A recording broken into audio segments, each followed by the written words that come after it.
Our discussion on the enemy started with this book, Faces of the Enemy by Sam Kean, and we developed the theme by considering enemy making as a finite game based on Finite and Infinite Games by James Cass. But I want to return to Sam Kean for the third part of this series because the book itself ends on a very hopeful note, which is on the education of Homo Hostilis. What does the enemy-making human need to learn, to understand, and to apply in order to become Homo Amicus, the friendly human?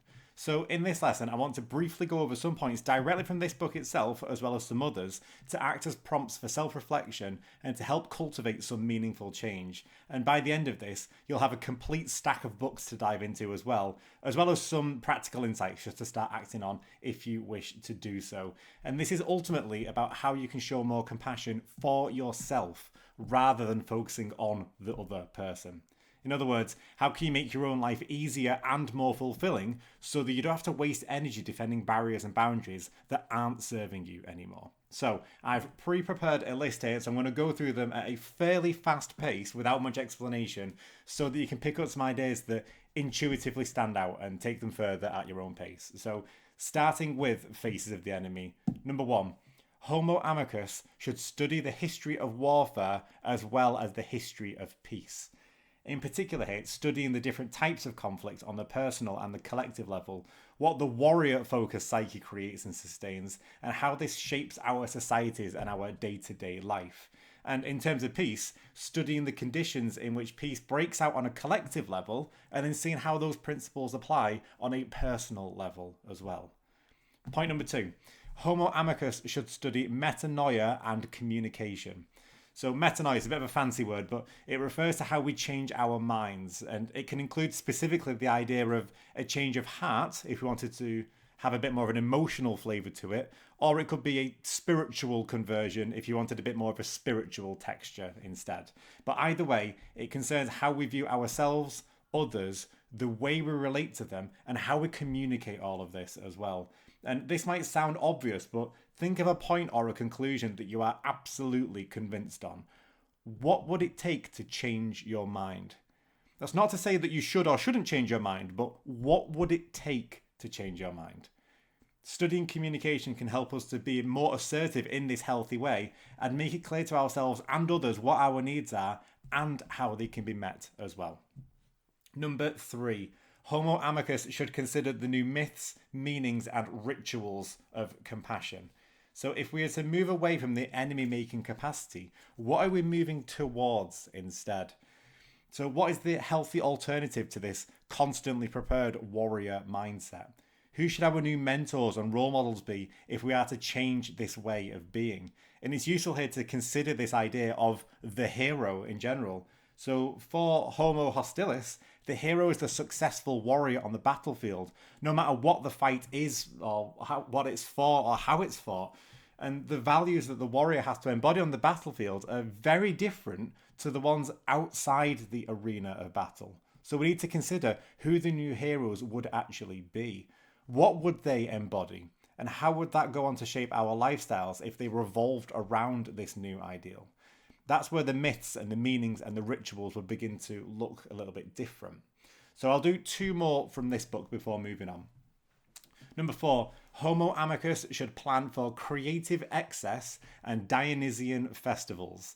And I love that Sam Kean includes this as a paragraph in this book because it's not obvious whatsoever, but it is vital at the same time. So I'm going to break down some of this jargon first of all.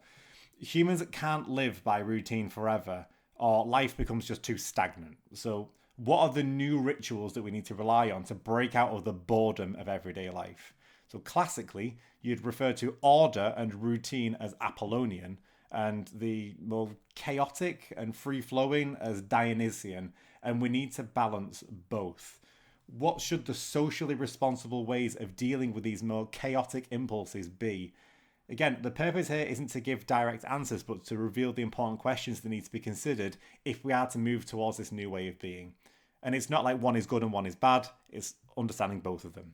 And finally, Homo Amicus should consider the enemy within. So the risk of studying lessons about the psychology of the enemy is that it comes to this very oversimplified conclusion that any and every single person that we dislike is just a reflection of ourselves and the enemies don't really exist. And on a practical level, there will always be people that you dislike and act in opposition towards, and that isn't always a negative reflection on you, or it's not always a prompt to do inner work every single time. It's just to notice the recurring patterns and the exaggerations where we find ourselves jumping to charged conclusions that far exceed what we've actually seen. So when we see the man in a suit speaking loudly on the phone in the queue and come to the conclusion that he must be a millionaire CEO who is arrogant and rude and destroys the environment and probably cheats on his wife and lives a life of excess and luxury and is an example of the reason why society is so unfair and exploitative and so on, whether all those points are valid or not is completely irrelevant. The fact that the mind got to that point from the prompt of seeing this man in a suit speaking loudly on the phone and noticing the qualities that we project onto him is the key point. So when Sam Keen says the enemy within, he means how do we utilize our resources to fight the inner battles? So things like paranoia and illusion and self-indulgence and guilt and shame and meaningless, just to use some of the examples from this book. So moving on to point 6, I'm going to change books and we're looking at Ken Wilber's Religion of Tomorrow. And I said I'm going to shorten explanations, so I'm going to try and get a bit more to the point again, really, for this one. So number 6, Homo Amicus needs to consider the eyes that we look through, not what it is that we are looking at. So instead of focusing on what you are looking at, consider the structures that are actually in place that prioritize what it is that you see in the first place. We need to question and consider the hidden maps that we are using that make sense of the experience rather than trying to explain the experience itself. So moving towards Homo Amicus is realizing that we all have varying preferences, and so long as they're healthy and mature and considered, we don't have to waste our time convincing others that their preferences are somehow wrong. And that leads us quite nicely onto the next point, which is number 7. Homo Amicus needs to both wake up and grow up. So on page 63, referring to this part here, waking up gives us direct experiential access to dimensions of spirit itself, and growing up helps determine just how we will interpret those spiritual experiences. Now, this is an absolutely massive topic, and that's why I always recommend so many books to help you take these thoughts further, not least just how big this book actually is in the first place. But if we are to become Homo Amicus, then we need to embrace both of those avenues at once. If we want to focus on waking up, then I would suggest, and that would really be focusing on the states that you find yourself in and the depths of the experiences themselves. So that's where I'd suggest a book like Mysticism by Evelyn Underhill.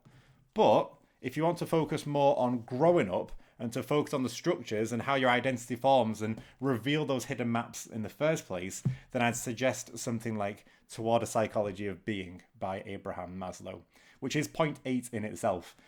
Homo Amicus must learn to love reading again, which is what I always talk about on this channel, autobibliotherapy. Auto referring to the self, biblio referring to books or library, and therapy from the Greek referring to healing. So autobibliotherapy is self-directed healing via books. And if you were to read these two books together, you've got Mysticism and Toward a Psychology of Being, and then you combined it with a book like The Religion of Tomorrow as well, then you'll get this incredibly high-level overview of the bigger picture, as well as really practical and granular approaches to actually see meaningful change. A reading habit is an absolute cornerstone habit for moving away from Homo Hostilis. It's hard to maintain hate bonds with enemies when you genuinely outgrow the need for them to be an enemy in the first place. And it all begins with self-education. And our final point brings us back full circle to Sam Keen, but this time it's in his other book, which I'm going to refer here, which is Fire in the Belly. Homo Amicus must pursue spirited and virile action, to quote page 245. So let me just get that on here, and I can show you this little section just here. Reflection without social action, the inner journey without the practice of virtue is sterile, and vice versa. Introversion and extroversion are the yin and yang of a balanced life. Now, we've undergone a huge exploration here on the psychology of the enemy, but we ultimately need to do something about it.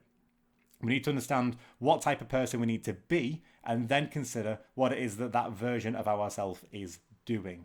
Rather than preferring one over the other, so introversion over extroversion or reflection over action, it's realizing what is the appropriate time and the appropriate season to prioritize one over the other and then act wholeheartedly and decisively. And Sam Keen's final words in this book are just so simple and they're so relevant to this as well. In the end, there are only two rules. Remember yourself, practice compassion. And now that I think about it, they amount to the same thing. And I can't think of a more appropriate way of ending this lesson than that.